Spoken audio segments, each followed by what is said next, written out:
Ozark Trail has a new tactical knife, and it only costs $7. I am doing, yet again, another Ozark Trail knife video. This time a tactical looking folding knife. Someone by the name of Joe suggested I go to Walmart and see if I can find one of these. Well, I managed to get one, so let's take a look at it. It's a 7-inch folding knife with a 3-inch stainless steel blade, 4-inch aluminum handle, and a belt clip. And it only cost around $7 if I recall. What kind of knife do you get for $7? Getting it out of the package, and I'll tell you the first thing I thought was that looks a lot similar to a knife I already have, and I'll show you in 1 second. Let's just go over the knife real quick. There's the pocket clip. You get a partially serrated blade, kind of a clip point, drop point style. It's a liner lock with a thumb flipper. But the immediate thing I thought was, well, it looks a lot similar to the Smith & Wesson Extreme Ops. In fact, it almost looks identical at a glance, but there's a couple things that are different. On the Smith & Wesson, there's a more pronounced clip point. We'll go over the similarities first. They both have a partially serrated blade. They're both thumb flippers. Both are black and tactical. Both have a pocket clip in the exact same spot. And maybe the most glaringly obvious is the design of the handle. On the Smith & Wesson, you have these slots in the rear of the handle, and on the Ozark Trail, you also have those slots, but they're just going the other way. And then this texture on the aluminum handle is just about the same texture on the Smith & Wesson. It's pretty clear that Ozark Trail was going for this knife. And it's funny because this knife only cost me about $12 or $13 on Amazon a few months back. Now I just checked the price now and it's like $16.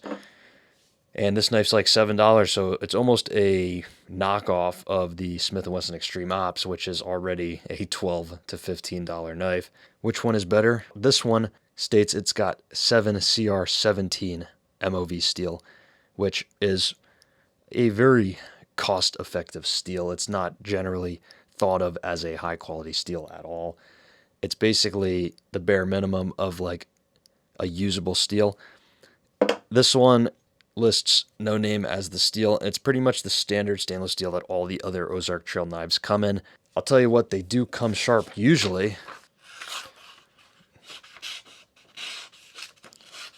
And this one,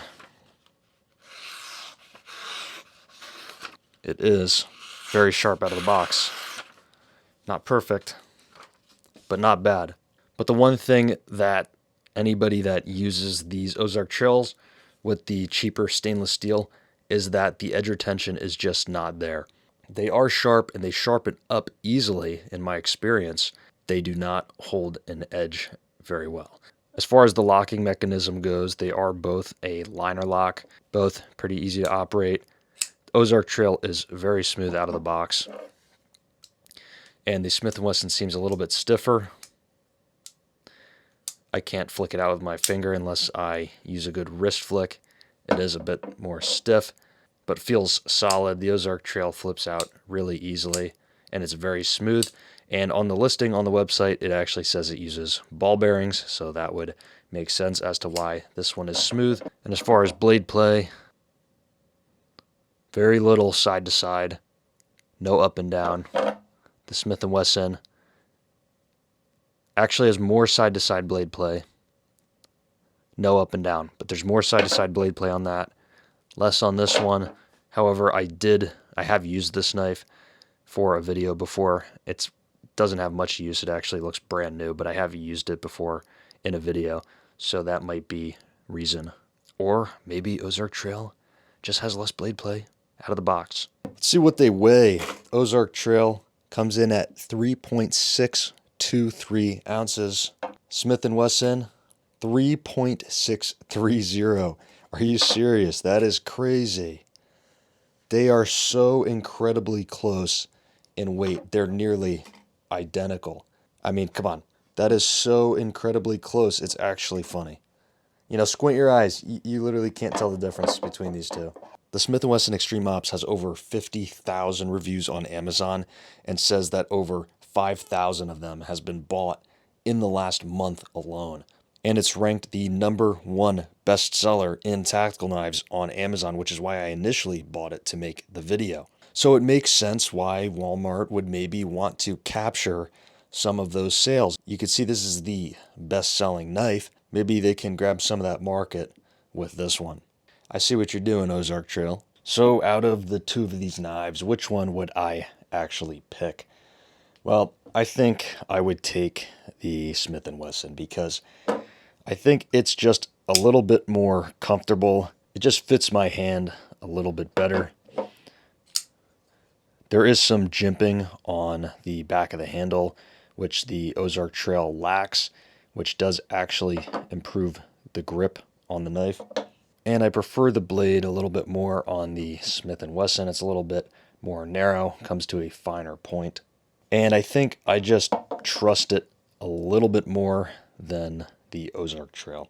Yeah, the Ozark Trail is about half the price of the Smith & Wesson, but the cost is so low that I really don't think it matters at this level. And what makes these knives tactical? Well, they're black. And to be fair, I don't think Walmart is advertising these as tactical, but I will say it does have serrations, which I don't think many other Ozark Trail knives have. So if you wanted serrations on an Ozark Trail, this is the knife to get. Well, I thought it would be fun to pick this one up after I saw it was recommended to me. I was like, that looks exactly like the Smith, and we got to see how close they actually are. But thanks for watching. If you enjoyed these types of videos and want to see more like it, consider subscribing, and I'll see you later.